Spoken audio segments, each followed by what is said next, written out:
Hey guys, welcome back to Between Mile Markers. Well, it's now the end of September here in Wisconsin. The temperatures are starting to fall, the leaves are starting to change, so that means only one thing. We gotta head south. That's right. And we've been here for a bit now, and we tend to like to do a little bit extra to get things taken care of and all put away so we can head on south. It's a little bit different than if we were to spend maybe just a couple days or a week. So, Just a lot more to do. a lot more to do. Let's get started.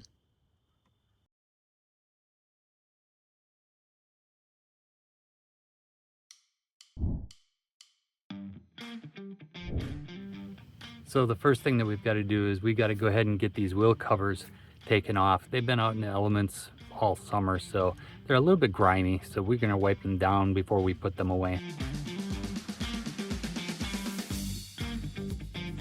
Now while Lori gets those cleaned up, I'm going to go ahead and pull the windshield covers off of the RV because they've been out in the elements just like the wheel covers, and they need to be cleaned up because they're just as grimy. Okay, so now we need to clean what we call our basement. Now this is our largest storage compartment underneath our rig here, and as you can see, over the course of the summertime, it's accumulated a lot of stuff, including a lot of dirt. So we're gonna go ahead and pull everything out, vacuum it, and get everything back in there nice and neat. And now that we got the basement done, let's move over to the crawl space. The crawl space is connected to the basement. It is just as dirty, so it needs to be cleaned out just the same way. Now we've got to get up our outdoor rug. This thing has been down all summer. We've actually had grass starting to grow through the crevices in it. So we're gonna pull that up. We're gonna move this over to the campsite next door so we can get it hosed down, swept off, and cleaned up and ready for storage. The one thing that there is no shortage of in Wisconsin is bugs. And Yoko is a dirty girl, so we're gonna get her sudsed up and cleaned up and ready to go. And Lennon is no exception. You can see here, he's dirty here, dirty rims. So while Lori gets started on Yoko, I'm gonna go ahead and get started on Lennon's roof. So the first thing I'm gonna start with here are these overhead roof vents. As you can see, they get really dirty over time, so those need to be hand cleaned. So I'm gonna go ahead and clean those first before I start on the roof. And you can take a look at the roof. The roof isn't too bad. It seems to be in pretty good condition, but you can also see that the textured roof has got a lot of these black areas where dirt is accumulated. So I'm gonna bring a scrub brush up here when I clean this roof and try to scrub some of that clean to try to take care of the roof as much as possible. Once the roof is clean, then I'm gonna do a quick inspection to make sure I don't see anything out of the ordinary that might cause leaks or anything like that.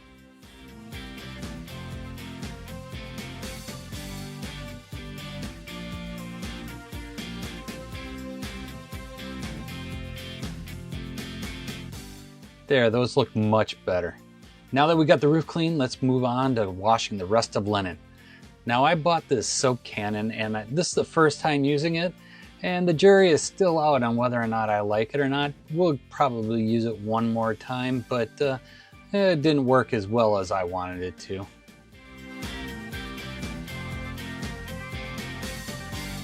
And now that we got Lennon all clean, now we can move on to Yoko. We'll get her sudsed up and scrubbed down and rinsed off and get her all nice and shiny. Even Loki didn't escape wash day. It's a good thing that he only sheds twice a year. Each session is 6 months long.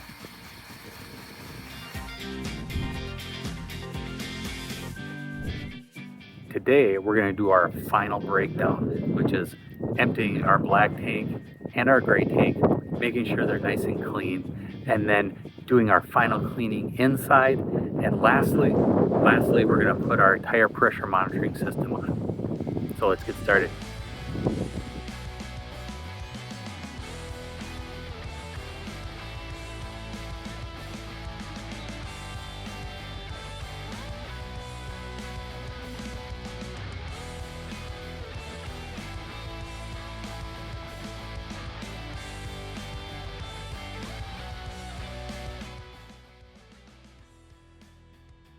With the black tank now empty and clean, what I want to do is I want to take the clear connectors off the sewer hoses and I want to put them into my container and get them sanitized with a little bit of bleach. So let's get them off and get that done.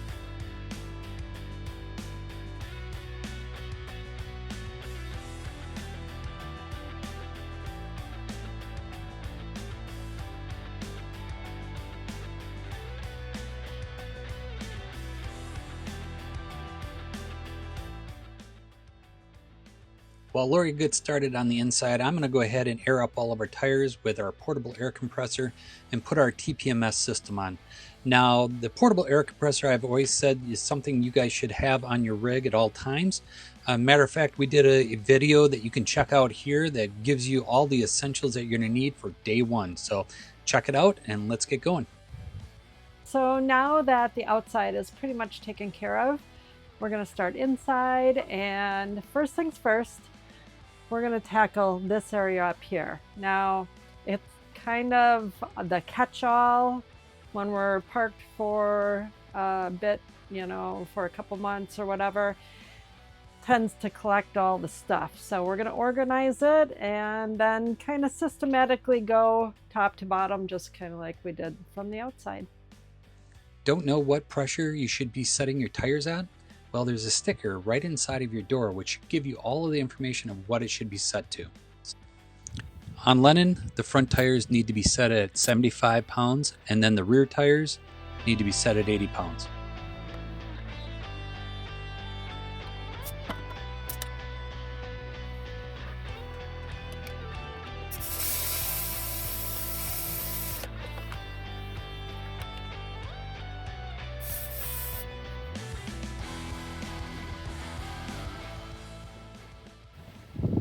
So next on the list is we got to get these little guys on. This is our TireMinder TPMS system. And for you guys who've got the Duallys in the back end, you know that this little guy here is real easy to get at. But it's the ones that are way back inside the inner Duallys that are really hard to get at. So a lot of you guys have one of these put on. It's a valve stem extender. And we actually had this on our rig when we first bought it. And when we put the tire minders on the end there, what we found out is what happens is that little bit of weight causes that to wiggle as you drive down the road. And as that force gets greater and greater, what we found out is that we broke one of these on the road and our inner dually went flat because of it. So I have been traveling without the valve stem extenders just for that reason. But the question is how do you get this little guy in that hole and on that short valve stem? Well, here's a hack for you guys. What I found out is that if you go to any one of your hardware stores and you pick up one of these little tubes here, it's a 3/4 inch on the inside and a 1 inch on the outside. These TireMinder sensors fit right inside of that pipe. Now once you have your sensor inserted into the tube, then all you need to do is just reach back there to the valve stem, give it a turn, get it nice and tight, and pull off your tube. Now with it being on that short valve stem, you're not going to get the wiggle and the wobble that you do with those valve stem extenders, and you're not going to do any damage to your valve stems. Now, to get it back off, all you'll need to do is take your tube, press it over the top of the sensor, and unscrew it. And there you go. Easy peasy. Now, it's little hacks like these that sometimes are just a simple solution to a hard problem. Now, if you guys have a hack that we need to know about, drop us a comment below. Let us know, let everybody else know what you guys got out there, because I'll tell you, I searched a long time for a solution like this. And like always, if you guys would please give us a little love, like this video, subscribe to our channel, and hit that notifications button below. Make sure you guys get notified anytime we drop some new videos. All right, let's move on. All right, so it might not look like we did too much, but it's organized chaos. We cleaned it up, organized it a little bit, and then repacked it with the things that we will be storing up there for travel. So on to the next thing, dusting all along the ceiling, as well as wiping down the ceiling from, you know, flies, spatters, and all that kind of stuff.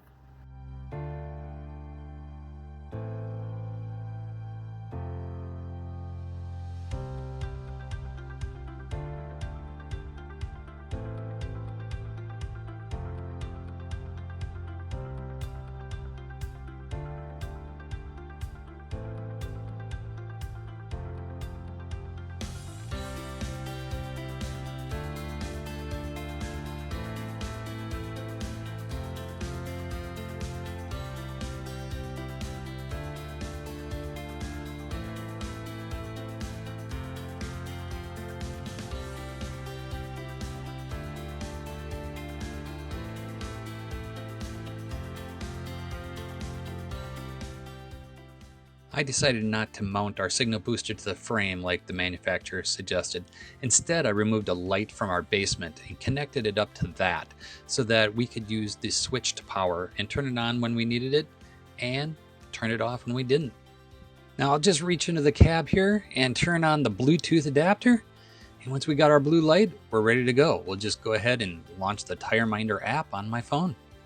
Now you're going to notice that nothing is configured right now, and that's because I like to remove all of my sensors when I'm going to be anywhere for a period of time. So I'm just going to go around each one of the tires and screw the sensor on so that the app can recognize it. And then once I get each tire done, what I'll do is I'll flip the power switch off and we should be ready to go. Meanwhile, Lori is inside finishing up, wiping everything down, cleaning the floors, getting everything else ready to go.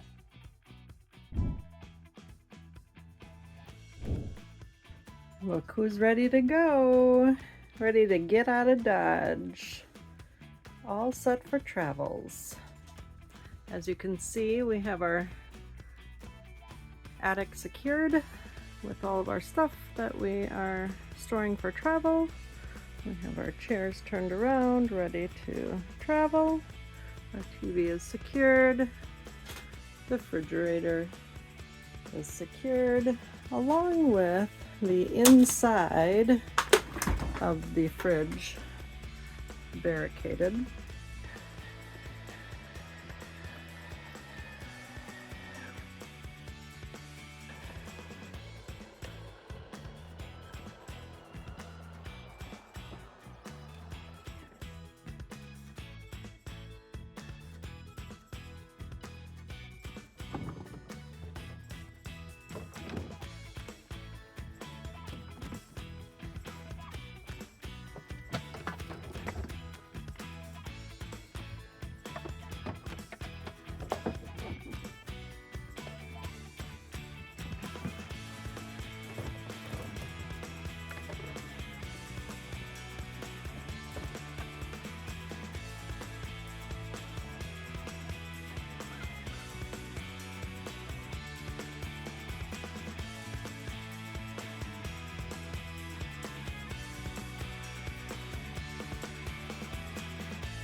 Now that we've got all the major work out of the way, moving day is here and the cleanup is easy. All we've got to do is disconnect our utilities, put everything away, and we're all ready to go.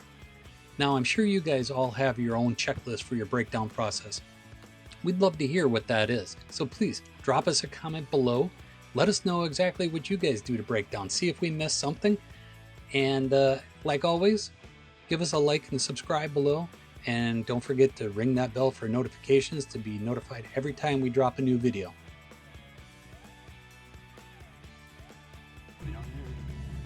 And always remember to check your campsite because you don't want to leave anything behind.